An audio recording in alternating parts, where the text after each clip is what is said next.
Hello, Sid Roth here. Welcome to my world, where it's naturally supernatural.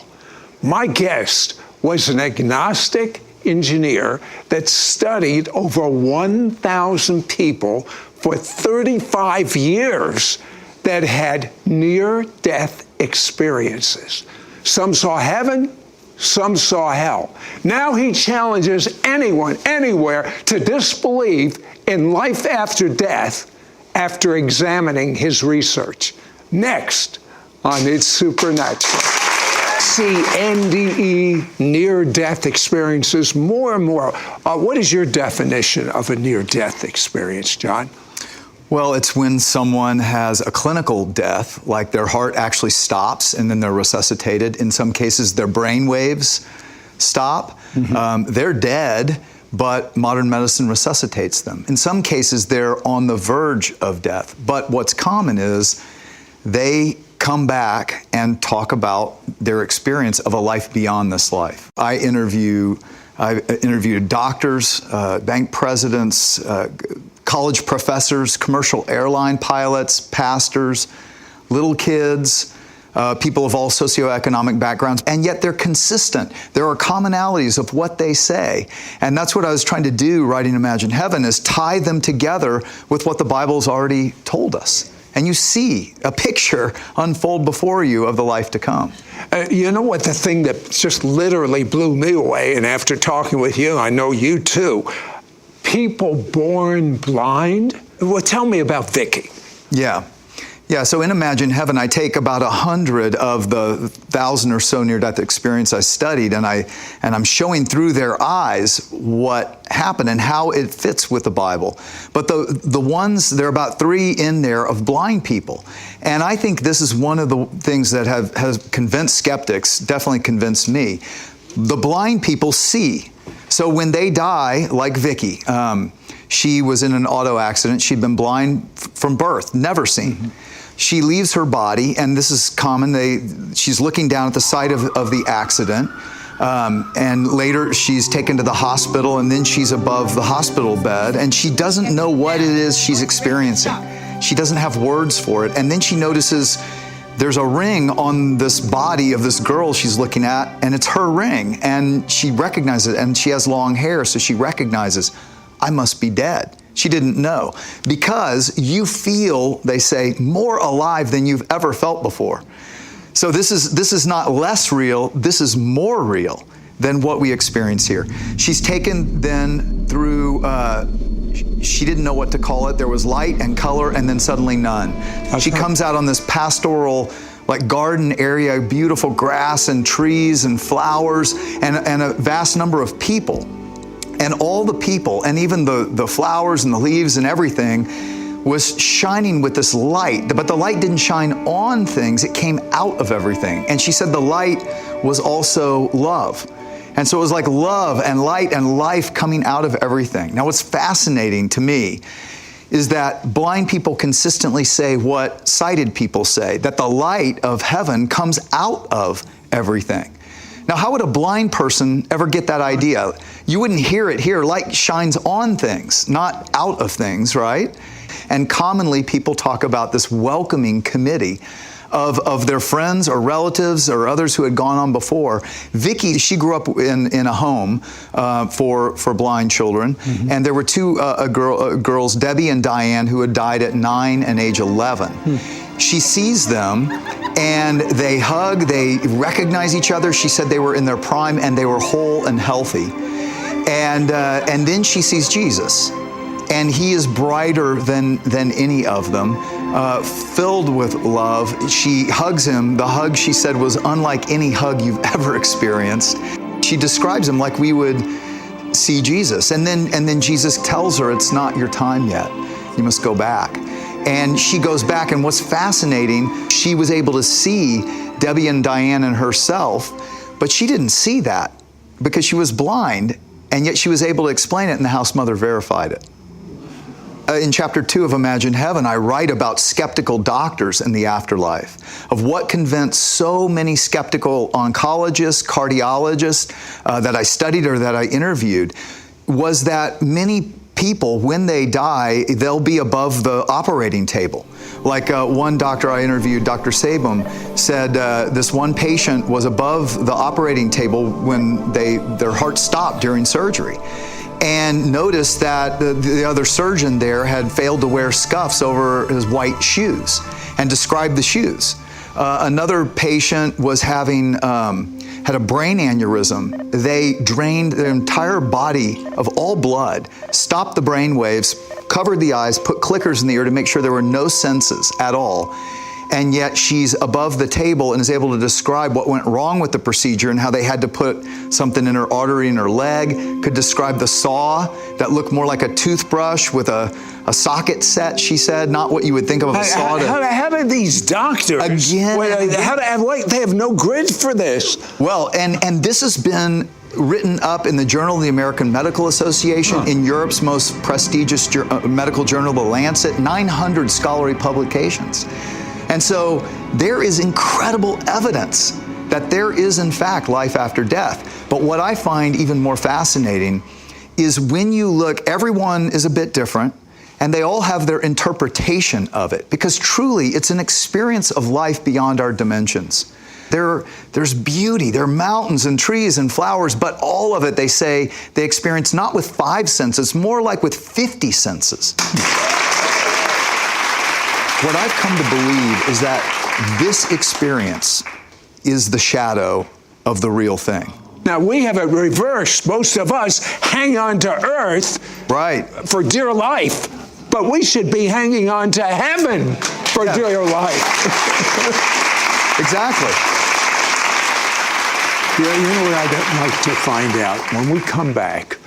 There are so many, and this is the greatest apologetic, that there is a heaven. The Bible is true. Jesus is real. By interviewing some 1,000 people, he found patterns of things that almost all the people had, which then give us real insight into what heaven's like. Do you want to find out a few more of these?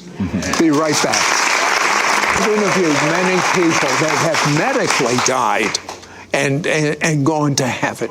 But you have interviewed so many that you have found certain commonalities. For 35 years, I've studied the Bible and I've studied these experiences, and I want to show that these are like dots of color on the bigger picture that the Bible's given us all along. And that's the picture we've got to hold to. Because any one experience can be interpreted many different ways, and they are. But when you listen to what's reported, commonly, people will leave their body. They have a body. They still are fully themselves, more alive than they've ever felt. But they are able to observe for a little bit what's going on the scene of their accident or whatever it might have been. And then they're taken. They don't know if some say through a tunnel, some say down a path, or different ways of explaining. Do they experience, when they're hovering, let's say, over their body, do they experience fear? No. Good. No. I mean, generally, it's a peace like you've never known before, but they come to a place, and different people see different parts. So it's kind of like if you landed 100 people across, North Carolina, and then gave them 5 minutes there and said, describe it. Well, they would all describe different bits, but you could start to piece it together. And that's what I try to do in the book, Imagine Heaven, is piece together the picture of what they're saying. Right.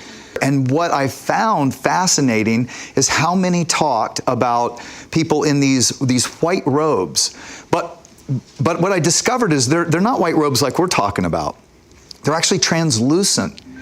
And the reason they're white is it lets, I believe, the glory of God shine through. Maybe the amount of light and love of Jesus that we allow to shine through us now expands our capacity to experience the life and love and light of God shining through us there. Now, why is it that just about everyone I've interviewed that has had this type of experience did not want to come back? Well, because it's the life we were created for. This life is a temporary journey. We are finite. We're confined to time and space here. But Jesus said it. He said, I'm going to prepare a place for you, and I will come back and get you, and there are many dwelling places in my Father's home, and we will always be together, and we will eat, and we will drink. There will be feasts. It's life. It's not less life. It's more life than we've ever imagined. Aren't you a little worried when people read your book and find out how wonderful heaven is and how verified it is, they're going to want to cut out of this life? I actually, no, I really actually am. And I would say that if you read and you have that thought, you've got to remember what God said to almost everyone. It's not your time. I still have plans for you. And we should never short-circuit God's plan. Tell me, what are our bodies like in heaven? What if you go there with pain in your body? What if you go there with cancer in your body? Consistently. Several people I write about had loved ones. One a guy named Gary had a friend who was decapitated in an auto accident. And he said one of the most wonderful things was as he's coming up to the entrance of the gate of the New Jerusalem, out comes his friend John, happy, whole, healthier than he's ever seen, gives him a big hug, and God appointed John to take him on a tour of the city. Our welcoming committee kind of introduces us. What about the head? Yeah, he had a head. Yeah. I thought that was implied in whole and healthy. Okay. Maybe not. How about families? Yeah, I mean, it is the greatest reunion we've ever had. And they all get along? Yeah. Well, so I write about that. One of the commonalities is our communication is perfect.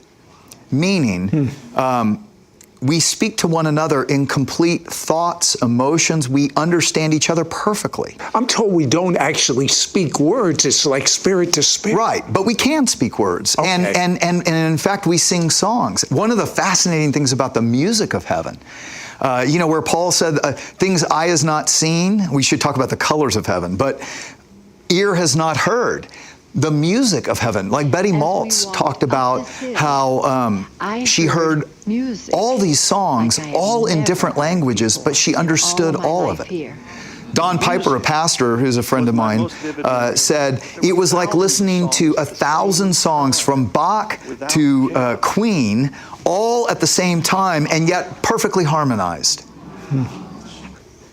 It's music in a new dimension. So we're talking about life, and this is what you need to understand. There's adventure. There are mountains to climb. There's travel that's not limited. So Captain Dale Black, the airline pilot who died, I have a picture of the plane in the LA Times. Everyone died in the crash. He resuscitated. But isn't it just like God? God has him flying into the New Jerusalem above, and he describes the beauty very much like John did in Revelation 21, these grand mountains behind, but he noticed they were snow-capped, which is fascinating. I hadn't heard that. And the city wall that stretched side to side, he couldn't see how far. And the beautiful landscape of paradise outside the wall, of the grass and the trees, and he heard waterfalls and fountains, and this city with homes, with architecture that was, he couldn't even describe it in words. There was something supernatural about the architecture, he even said.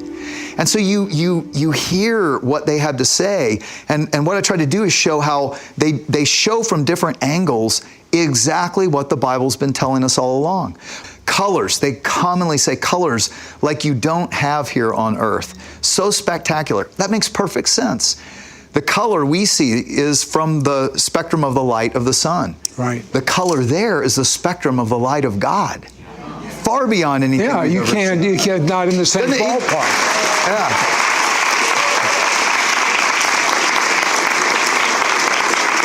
I'll tell you what, when we come back, there's just so many things to talk about, but the most fascinating thing that you talk about is, he calls it a life review. Did you know every one of us is going to get a life review? Be right back.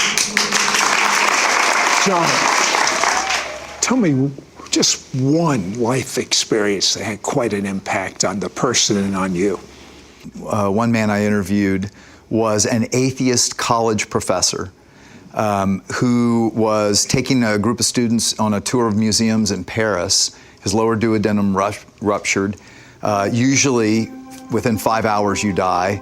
There was no surgeon on call in the hospital. After 9 hours, he was in the most pain he's ever been in. He passed.